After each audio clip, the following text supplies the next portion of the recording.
Yo, just a quick little video today.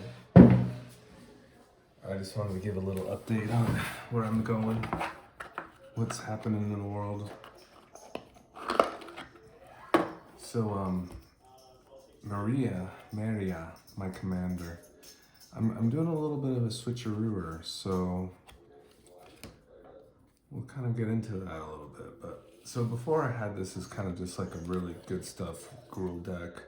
I was kind of going wide, and I was definitely finishing games. I have finished games with like the Thunderfoot Ballast. This card it's really good on a go wide board, and it's not the worst cost. It's pretty fairly priced, and I do have some good protection for my commander, so this was always kind of a good finisher. What I always thought about this deck when it was like kind of operating really where it needed to be was like, turn 4, once Meria came down prior on turn 3. Turn 4, you really want to hit that kind of 8 mana spot where you're basically tapping all your artifacts and lands to produce like about 8 mana. So my good hits at that time would be like, I would say,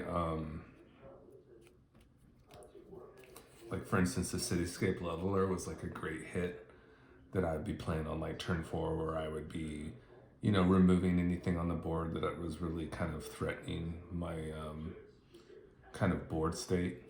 And then basically the follow-up, like, turn 5 would be like a Crater Hoof or something of that nature, where I could just finish the game pretty quickly. So that was kind of like the ideal. And it really didn't have to be too flashy,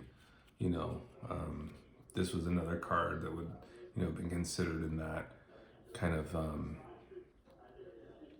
raw power, where it just kind of comes down and gets a lot of value, the Itali. So, yeah, it's kind of where it's at. There was like a lot of big baddies in here, and then some utility cards that kind of just would give us some of that additional value and power to our creatures. The Defiler Vigor, and Raise Forerunners was kind of like just another kind of Crater Hoof kind of effect. There's just some extra value here. Escape to the Wilds, Wormcoil Engine, kind of fits the flavor of the artifacts and was just a strong creature. The Avenger Zendikar always played very well, give me a chance to kind of produce a lot of bodies and finish off games. So those are out. And in favor, I don't have all the cards yet, but in favor of that, we're gonna go dragons. So yeah, look at this guy right here. So I actually didn't have this even on my list, this Ancient Copper Dragon. Was out of my kind of price budget, and so on a whim I asked at my LGS, what's some of the sets that have dragons in them. I'm kind of just looking to build on some dragons, and Baldur's Gate is that kind of set that has a good amount of dragons in it, some good ones too. And so I bought 3 set boosters, and sure enough, I pulled this card out of it. It was just perfect. It's like a perfect point of the week, on a tough work week where I was just kind of dropping into the card store, and I ended up pulling like a $60 card from a couple boosters, and it's just exactly what I needed. Just a really strong dragon to put in my Meria deck. And this Ancient Copper Dragon is a 4 colorless 2 mountain dragon. It's a 6/5, and it's a flyer, so it's got a great body already. You really want it to be attacking and dealing combat damage, because when it does so, you roll a d20 and you create a number of treasure tokens equal to the result. So on average, that's kind of the litmus test. You're going to be creating 10 treasure tokens upon combat damage, which is a great rate. Just an absolute great rate. So this is it. So we're going to go dragons. We're going to go ultimately dragon tribal. Use Meria as our mana engine, our basically our impulse draw engine, so we can kind of preserve our board states in certain circumstances and really just kind of go to town. So in the air, really, we really want to get all our flyers going. So this is going to be the departure. I'm going to kind of move from those big big, just kind of general good stuff, and kind of move into a more dragon tribal. I'm still collecting the cards, of course, so this will be like kind of a couple different part videos, but this is kind of the first big step to getting into dragons. So some other dragons that we're kind of, synergies we're looking for is the treasures, of course. So we're going to be looking for lots of different ways to create treasures in this deck. So keep that in mind as we go through this. This is just a Dragon Tempest is just a nice hasty card for our dragons. Whenever one of our dragons comes into the battlefield, they gain haste till end of turn, or any creature with flying for that matter. And then whenever a dragon enters the battlefield under your control, it deals X damage to target creature or player, where X is the number of dragons you control, so just a little extra value there. So basically makes our dragons reckless. Basically, it's like a reckless storm seeker that's kind of passive and out of the creature board. It's just an enchantment, and then actually has that nice little kind of ping, where it can be pinging our opponents too, which is really nice. So I really like that card. It's just 2 mana, colorless and red. Where we've also picked up a Ragavan too, just to get into like that treasure. It's just gonna be a really solid 1-drop for us, where we can just kind of get down and start making the treasures that are kind of gonna be important for our dragon themed deck. There's lots of good synergies with the treasures. These are just kind of the empty spots that we have for the dragons that we're still going to be adding. So we can just kind of see how many spots we have. 1, 2, 3, 4, 5, 6, 7, 8. So 8 additional spots. Just off the top of my head, there's a couple dragons that provide extra combat steps, which are going to be really nice in here. There's also some like the Utvara dragon that kind of, when your dragons attack, you create more dragon bodies. That's going to be really good. Laughless, I believe, is another one where it creates dragons upon you casting non-creature or non-token dragons. So that's going to be nice. Then there's some dragons that produce extra mana during combat. So we can kind of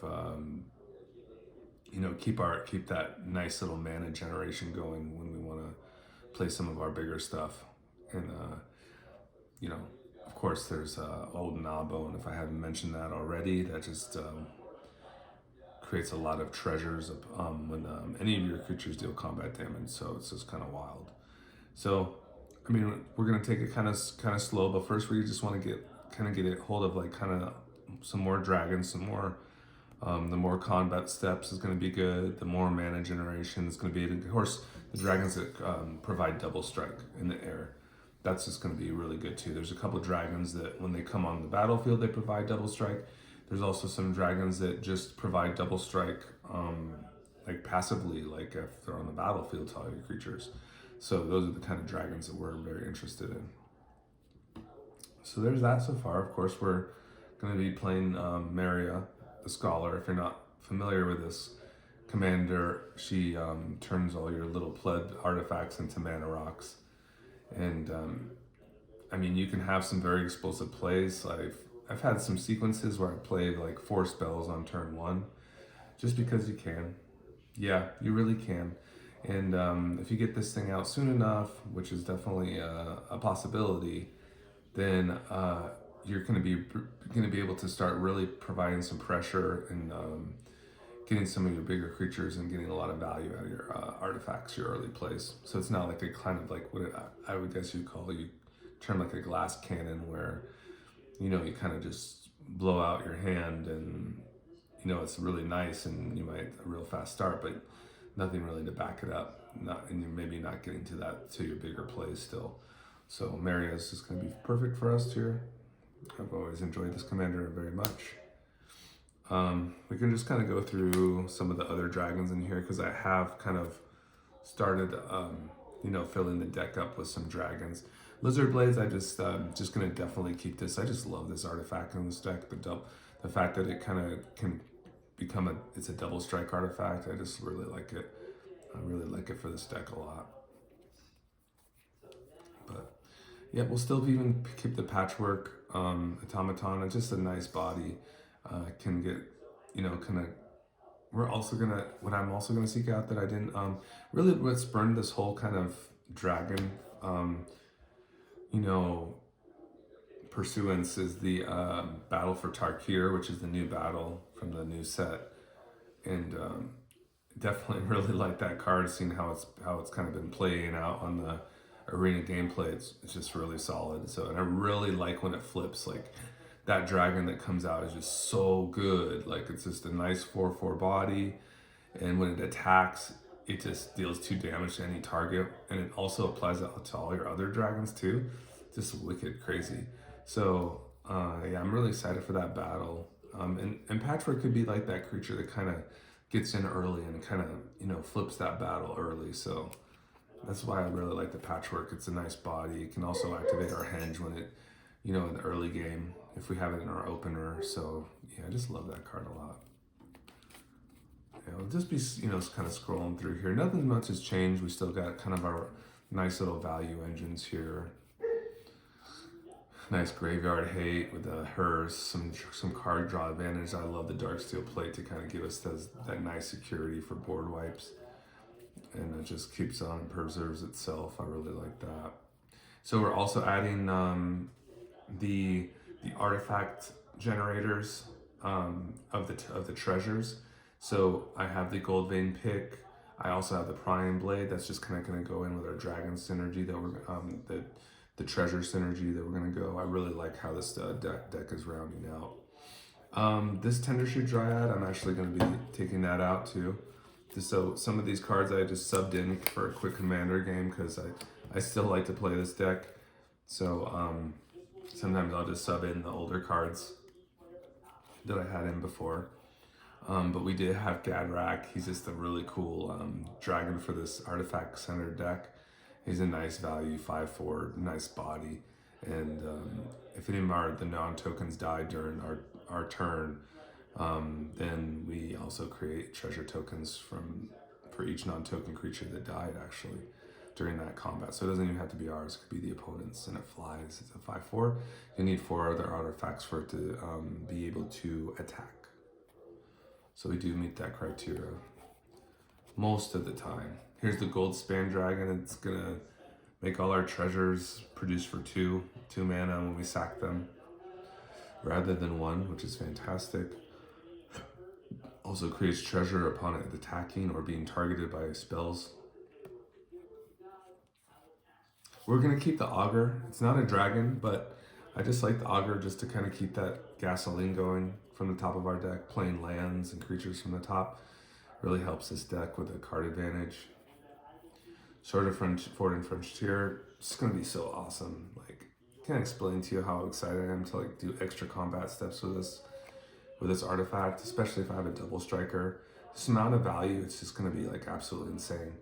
I'm just gonna be producing like like you could basically just kind of combo off and just have with these extra combat steps. It's just gonna be kind of like land, an abundance of land and an abundance of cards. Yeah, and this is just the perfect way to go about it. These swords are so strong. Hope of Girapur, I'm going to definitely be keeping this card. This is a great early 1-drop play. And it also has flying, so it is even going to work with our Dragon Tempest.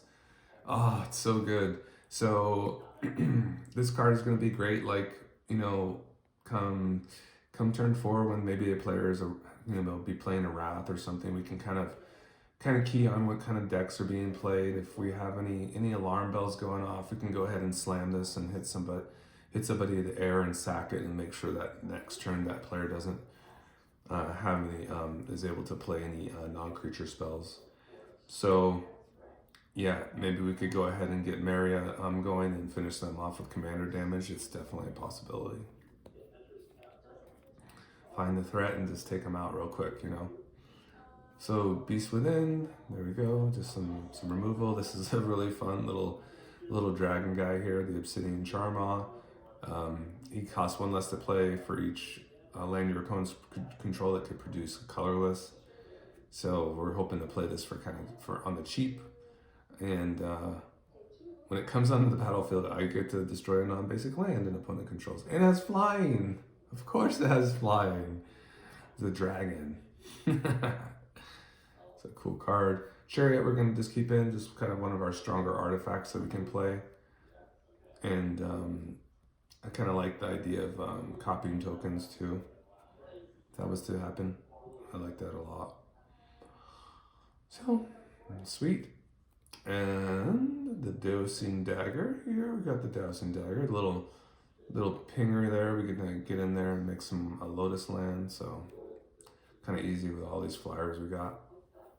Let's find some more dragons. Prying blade for the treasures.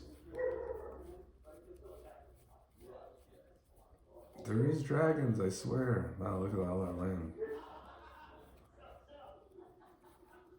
Omat, just another good value artifact we're gonna have for a creature in the beginning game. Pick Phyrexian Walker. Here's Magda. It's gonna have the nice synergy with all our treasures that we're creating. Can be able to fetch out some dragons or artifacts. I was thinking about Portal of Phyrexian here. It'd be kind of a interesting card to integrate. So we'll see how it goes. I am not opposed to it. So fetching a Portal of Phyrexia with this would just kind of be kind of wild, you know, just sacking 5-year treasures and bringing it into artifact right into the battlefield. It's really strong, you know. So Terror of the Peaks, one of our, you know, pricier dragons we have in the deck. So very lucky to have this already. Steel Hellkite, just another solid dragon that kind of upsets opponents, their game plans, their board states.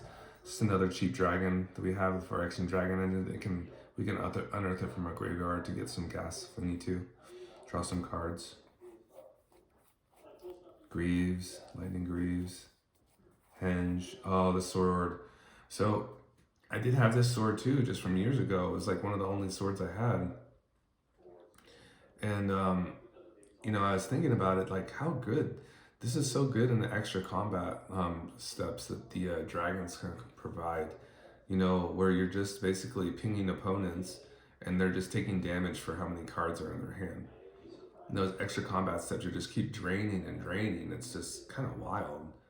So, and if you have double strike too on like a creature, you're just kind of like even draining more. It's just kind of just stacking and stacking, and just these swords are just so fun.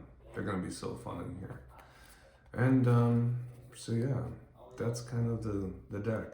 This would be a crazy opening hand, by the way. Soul Ring, Commander Plate, Sword, Henge, this Kazul's Fury, and this Forest. 1, 2, 3, 4, 5, 6. And the Fabled Passage. It's a very interesting opening. Indeed. I would still probably, you know, the Kazul's Fury is kind of, let's see, 1, 2, 3, 4, 5, 7, 8. Yeah, so I draw the Greaves too. Probably go into, just from the top of my head, for be mana efficient, probably Forest, Soul Ring, Greaves would be kind of a nice opening. What would we be doing on turn 2 though? Depending on our draw, it'd be a smashing, so we get bailed out there. So we could actually shock this in and play Meria and then get really busy with the Commander Plate. Ooh, this would be a really crazy opening. Keep the Henge out very quickly. Basically, this would be like basically Meria Voltron, which is kind of another kind of way this deck kind of operates. Is the Meria Voltron is kind of like, it's definitely a thing. Definitely, especially when we're drawing our Soul Ring, and we have like these cards like Commander Plate here, where, you know, I'd show you exactly how this would work. You would basically be turn 1 here. You'd be Soul Ring into your Lightning Greaves, just as so. You'd be drawing for turn 2. You'd be playing your Smashing. You'd be having to be, you get to play your Meria there, with using the Soul Ring. You'd have 1 floating. Plus you have this here too. This Greaves could act as a mana source So essentially you have 2 mana just kind of hanging out now. You could play the, how would you want to do this? I guess it would, let's see how, I just want to make sure, because you have the 1 floating here. You did tap this, Meria. You definitely go into the plate. Unfortunately, you wouldn't be able to, you would still only have 2 available. Unfortunately, you wouldn't be able to equip the commander, which is kind of unfortunate. You would not have enough to play the sword yet, but you would be able to attach the greaves. The thing is I don't know if you want to attach the greaves, because then you would not be able to attach the plate. That is kind of the downfall here. But we can kind of see how this would go. See what the next card would have been. Okay, so we'd still just keep our land. So it's just a really strong start. So turn 4 now. We're definitely going to be able to attach our commander plate just by tapping these 2 in the land. Probably just go ahead and tap this mountain as so that you'd have a commander plate now. So your Meria would be a 6/6. And then from there, looks like you could probably do all the things that you really want to do. Looks like, because you have a 6/6 here, so the henges would cost 3. So you could probably just tap the 4 here, and you would have 1 left over floating, tap the henge for 3, then you could play your sword here. So very close where this is almost ready to equip on here as well. It's just so close. But that is kind of the how the deck operates. And we have our henge gas here. So any creature that we kind of draw will be kind of activating that. We have plenty of creatures here, and we can always impulse draw too with our artifacts. So just really strong. That was just a really strong opening, and as you can see, I didn't even have to have any dragons. It's just, Meria is just a very strong card. So, I mean, there's probably even more busted starts that you can even have, but that's pretty much as close. Like, for instance, if I had like a Phyrexian Walker, that could have been kind of fine, or maybe even like a Prying Blade or a Goldvine Pick, so I can start making treasures and stuff with Meria upon attacking. Even like, I think probably the Lizard Blades would have been really good there. So yeah, well, that's pretty much it. I will just, kind of keep this deck, keep it updated as I go. I'll keep you all there on a journey, but yeah, I'm very excited to get into some Meria Dragons now. So that is kind of I might head to the LGS today, make a drive over there. Gary's helping me over there at Commander Games. It's a very cool store in Las Vegas. It's on Jones and Desert Inn. So if you're ever in the area, the Vegas area, that's a really nice card store. And they'll be helping you out if you need any assistance with your commander decks or whatever you're building relating to Magic. So that's going to be the video today. But till next time, friends, I'll see you.